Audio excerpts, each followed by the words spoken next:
m'appelle Anne-Sophie Acoma, je suis la propriétaire du château de Beaugency.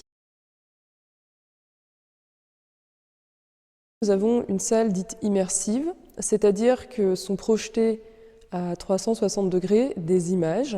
Ces images, cette année, nous avons choisi de les consacrer au peintre Van Gogh. Chaque année, le contenu de la salle 360 évolue en fonction de la thématique de l'exposition. C'est une salle du château, la salle des gardes, qui est une salle majeure, je dirais, du château de Beaugency, une des plus anciennes également, et nous venons la mettre en valeur avec ses projections. Donc nous mettons en valeur les éléments, on va dire, qui sont importants de la salle, les éléments les plus emblématiques, comme par exemple la cheminée, toutes les ouvertures. Ce sont des ouvertures avec des croisées, donc des meneaux centraux.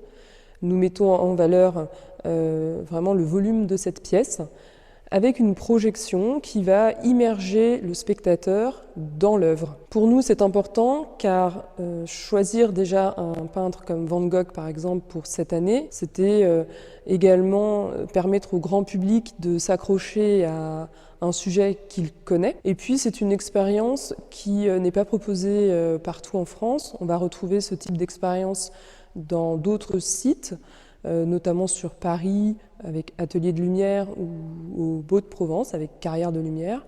Au château de Beaugency, c'est inédit, car voilà, c'est la première fois qu'on propose une salle immersive au cœur d'un château et d'un château de la Loire. Tout d'abord, il faut savoir que nous nous sommes positionnés sur un bien immobilier quand nous avons cherché à acquérir un château qui se trouvait sur un axe touristique majeur. Ça nous permettait de bénéficier, on va dire, d'une aura naturelle conférée par le centre Val-de-Loire et par les nombreux châteaux que nous pouvons trouver ici. Le château de Beaugency se trouve sur un axe de plusieurs réseaux touristiques, la Loire à vélo notamment, c'est également le long de l'autoroute qui permet de lier l'ouest à l'est de la France. Et puis, il y avait bien sûr le château de Chambord à proximité, qui fait que finalement les visiteurs qui viennent en centre Val-de-Loire à Chambord et qui cherchent d'autres activités ou d'autres sites à visiter vont peut-être chercher justement des propositions un petit peu différenciantes de ce qu'ils auront vu au château de Chambord. Nous souhaitons principalement valoriser le patrimoine et le valoriser avec un regard qui sera différent de celui qui est porté habituellement sur le patrimoine, via finalement cette exposition d'art numérique. Pour nous, c'était aussi l'occasion de prouver que le patrimoine est tout à fait capable d'accueillir de l'art contemporain, et ce, via notre proposition de culture électronique et d'art numérique. Donc, on a mis en valeur les spécificités de chacune des pièces, et notamment, par exemple, je me trouve ici dans la chapelle, en conservant parfois la lumière naturelle.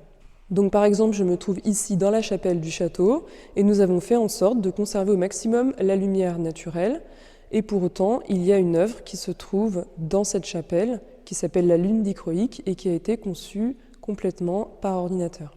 Nous avons plusieurs œuvres comme celle-ci qui composent le Centre d'art numérique. L'objectif, c'était vraiment, encore une fois, de montrer que le patrimoine, qui est un patrimoine ancien, peut rester vivant si on vient y intégrer notre XXIe siècle, notre vision à nous du patrimoine. Nous avons recruté une personne spécialement pour s'occuper des réseaux sociaux du château de Beaugency.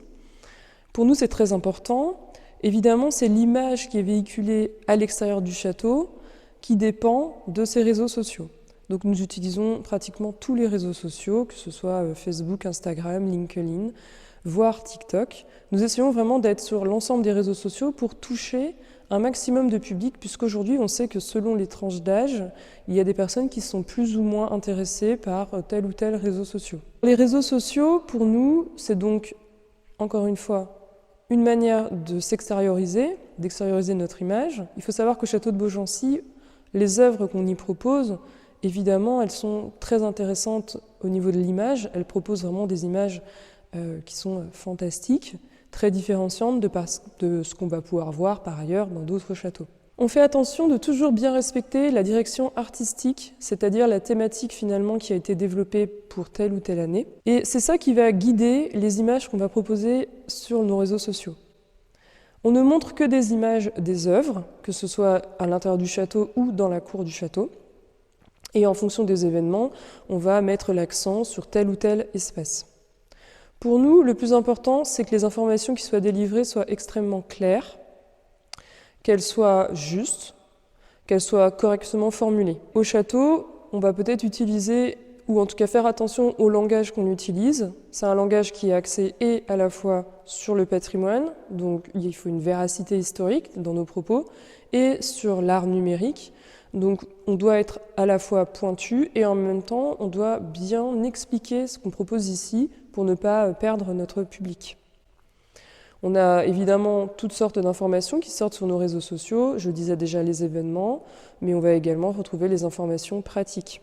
Comme nous avons un autre site dans le château qui est la cour du château, le café, nous avons également fait un réseau social dédié finalement à ce café pour que les informations ne se mélangent pas.